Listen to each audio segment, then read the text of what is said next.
find a good place to sit and chat. Oof, nice in the sun. In the sun, I love, love, love. Okay, so I wanted to chat with y'all about fasting. I was at our family Easter, and my brother-in-law had said something about he had fasted for 21 days. Water, no food, sometimes lemon water when he felt weak. And we were discussing whether it was healthy, whether it wasn't healthy. Was it really something you should do? And what's with this intermittent fasting deal, right? And one of the other brothers came up with, you need to include this in the video. So, Mike, this one's for you. All right, so let's talk first about fasting. What is it? Effectively, what fasting is it's when you eliminate something. It could be food, it could be water, it could be anything. It could be just one or two foods versus all of it. Fasting doesn't necessarily mean that you are getting rid of all food 100% of the time. It also could mean water. There's religious practices that believe you have to give up food and water. Ramadan, for example, there's 30 days where you're not consuming anything during the day. It's before the sun comes up and after the sun goes down. So they have to strategize and effectively be smart about what they're eating when they're eating it to make sure that their bodies still receive nourishment during those 30 days and it's not dangerous. And that's really the key component of fasting is to make sure that whatever you're doing is not dangerous for you. Okay. Now, some of the things that you want to look at when you're fasting are, what is my health like? What am I eating like? Because if you're not eating enough already, you're going to send yourself into a traumatic situation, something that your body deems as more stressful than healthy. Now, we're not talking about easing into it and easing out of it. We're going to talk about that in just a minute. What I'm talking about is, let's backtrack. I'm going to give you a little example. So, majority of the people that come and talk to me about any situation doesn't necessarily mean, what I'm specializing in right now. My entire career, the bulk of people who've come to talk to me about their nutrition, about their health, have come to me and not been eating enough food to sustain their lifestyle. So they have gone into what is commonly called starvation mode. Okay. It's a simple term. It just means that your body doesn't feel like it's getting enough nourishment. That's it, on a consistent basis. So because it doesn't feel like it's getting enough, now it's holding on to nutrients so that it can use it because it feels like you're starving yourself.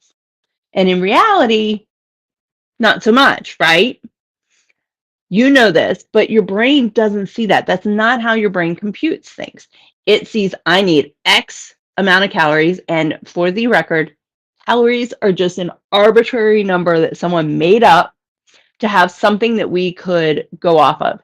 So when I work with people, we estimate calories. We don't fuss with worrying about what an exact calorie is and what an exact calorie isn't.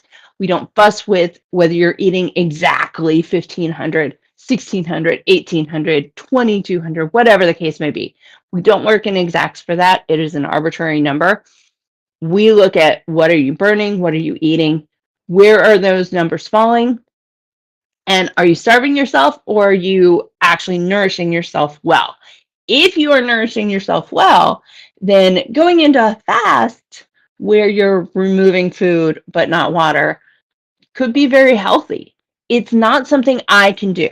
So let me just put that out really bluntly up front.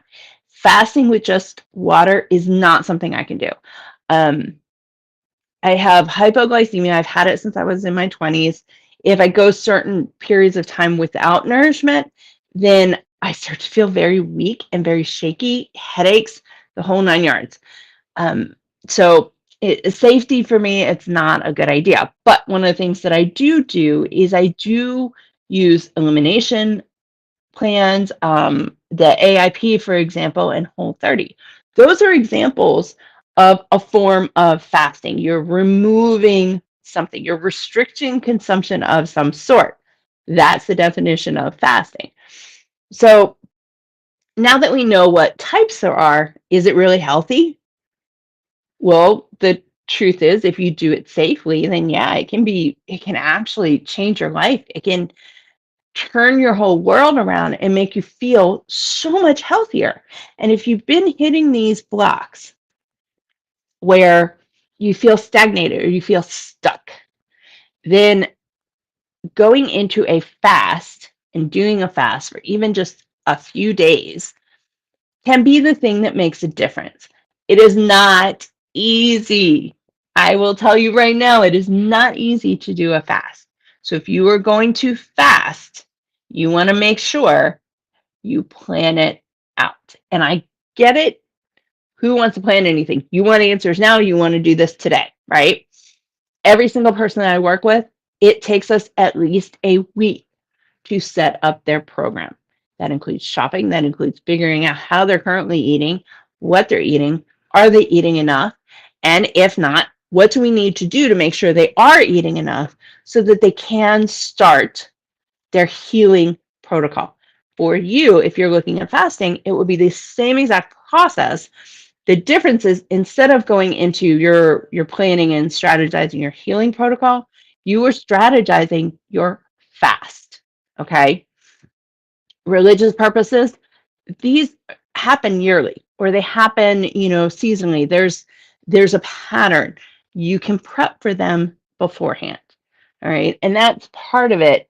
Y'all know I keep notes, keep myself in check. So why is it healthy for us? Why is it something that people do? What happens when you remove food from your consumption is you're effectively turning digestion off during that fasting period. And when your digestion system is turned off, everything else can operate. Okay.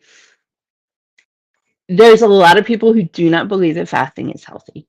There are a lot of people that believe fasting is something you should do all the time. That is incorrect. You do not do it all the time. Occasionally, I think the traditional medicine uses seasonal. A lot of times it's recommended just twice a year, a fall and a spring cleanse, and that's it. And, if you turn that cleanse into a fast, then perfect. Um, so I usually tell people twice a year totally works. If you are feeling stuck, and you haven't done a fast or a cleanse in a while, that's a great time. If you're kind of feeling like you're struggling to find energy, yet nothing's really changed, that's a great time to do a cleanse. It's a great time to do a fast. And all you're really doing, the difference between a cleanse and a fast, at least as far as I'm concerned, is when you're cleansing, you're consuming foods that are easily digested.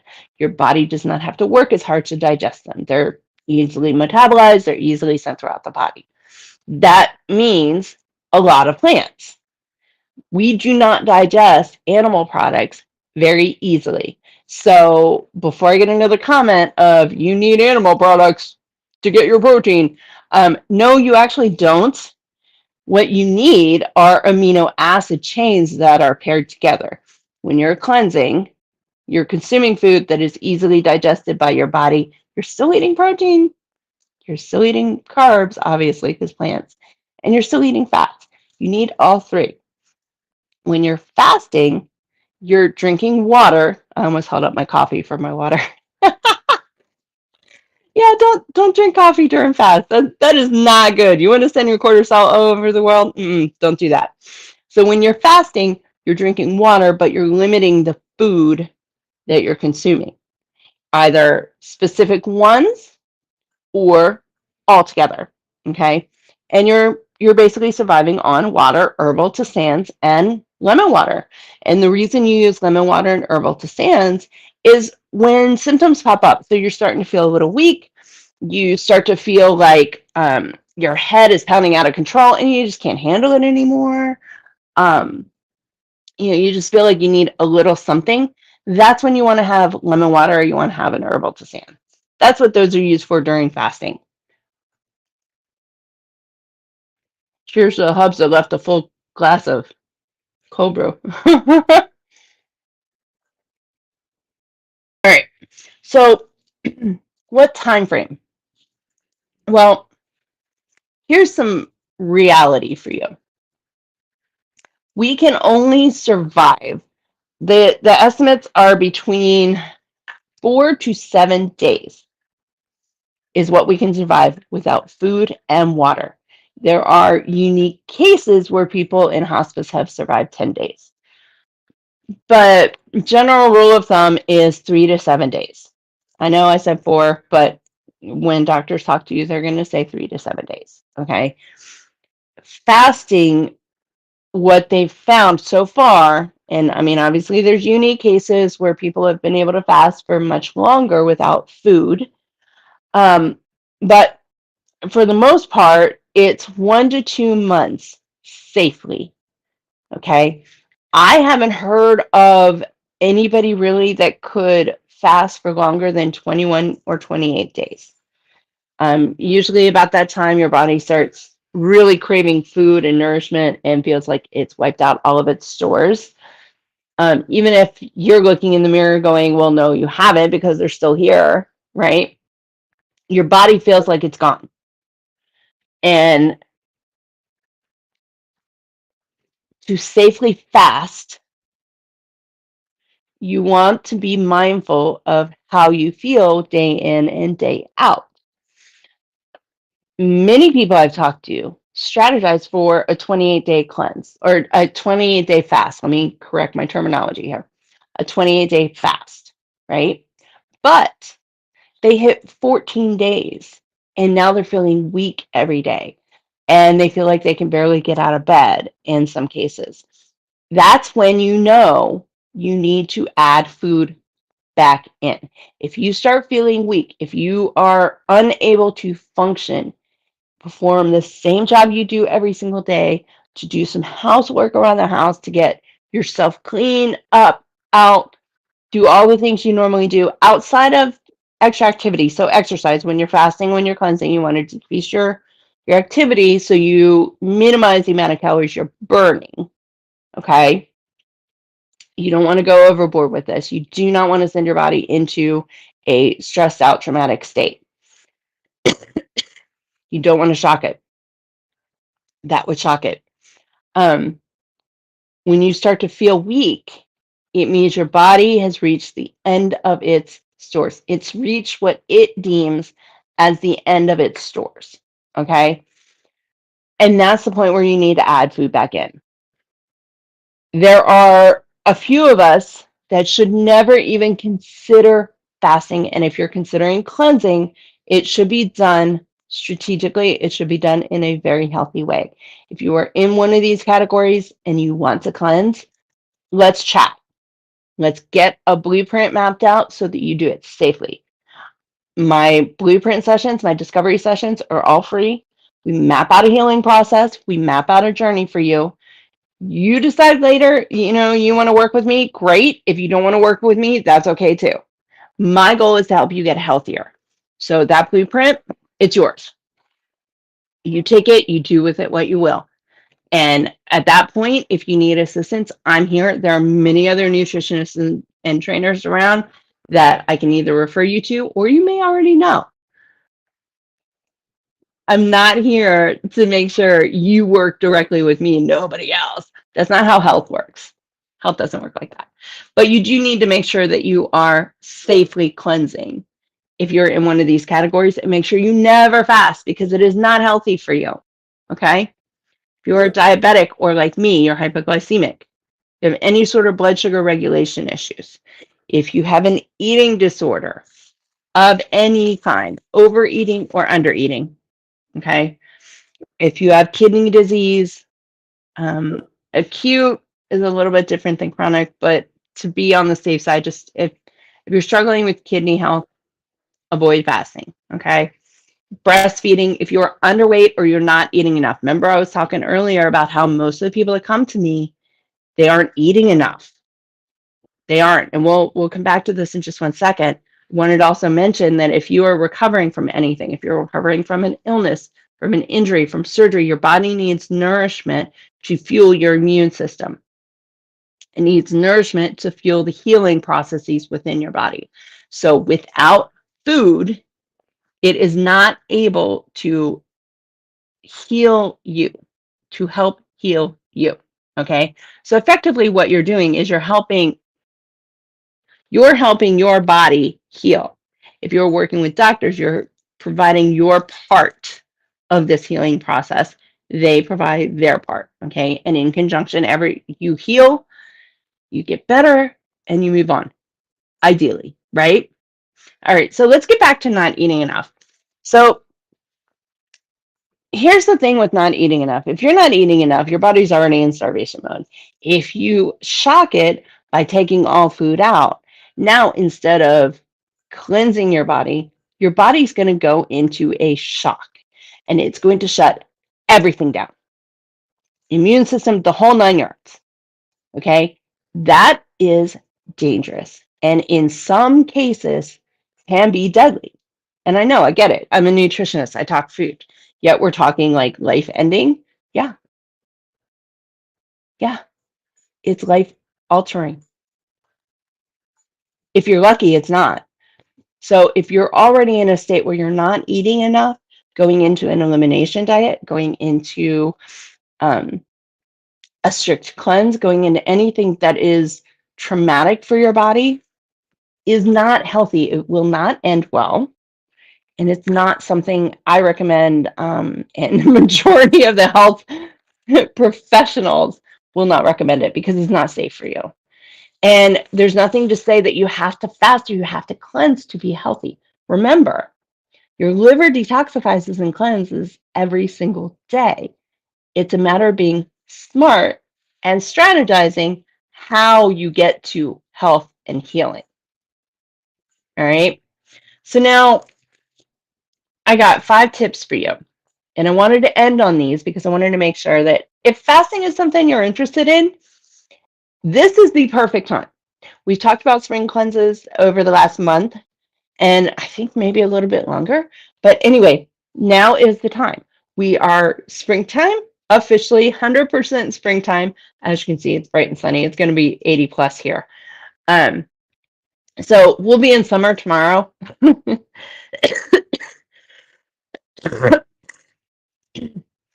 Gotta love the cooties, right? Silly kids. The only thing I can't get rid of is the damn cough. I get rid of it with pineapple juice. I get rid of it with the orange juice on the stove. And then the next morning it comes back. I have to go through the whole thing again. So if you have any tips, any of my herbalists out there, please send them my way. I need some reminders because it's not going well. All right, so let's talk about these 5 tips. To make sure that you fast healthy, that you come out of this in a healthier state than when you started, here's your 5 tips. You want to ease in and out, all right? You don't want to have, they used to recommend that you go out, you eat this huge meal on one day, and then the very next day you cut all your calories. I know because I was told that that was healthy.